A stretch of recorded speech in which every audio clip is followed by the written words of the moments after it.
ہم سے پوچھتے ہیں کہ آپ مدینہ مدینہ کیوں کرتے ہو، مدینے سے اتنی محبت کیوں کرتے ہو، مدینے کا نام کیوں لیتے ہو، مدینے کا ذکر کیوں کرتے ہو؟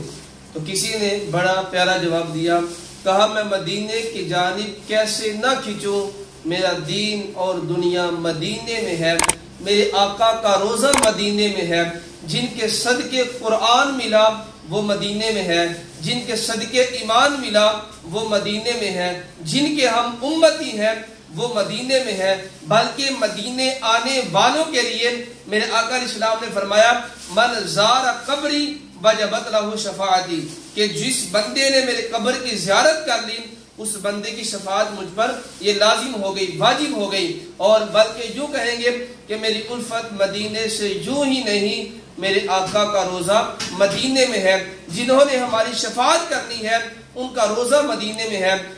جن پر ہم درود پڑھتے ہیں ان کا روزہ مدینے میں ہے، جن کی زیارت کو ہر مسلمان تڑپتا ہے ان کا روزہ مدینے میں ہے۔ بلکہ لوگ کہیں جاتے ہیں وہاں پر سبزہ بھی ہوتا ہے، وہاں پر دریا بھی ہوتے ہیں، وہاں پر ماحول اچھا بھی ہوتا ہے، لیکن وہاں پر ایک بار جائیں، 2 دفعہ جائیں، 3 دفعہ جائیں تو دل اکتا جاتا ہے۔ وہ مدینہ کیسی بستی ہے کہ جہاں پر ایک دفعہ جائے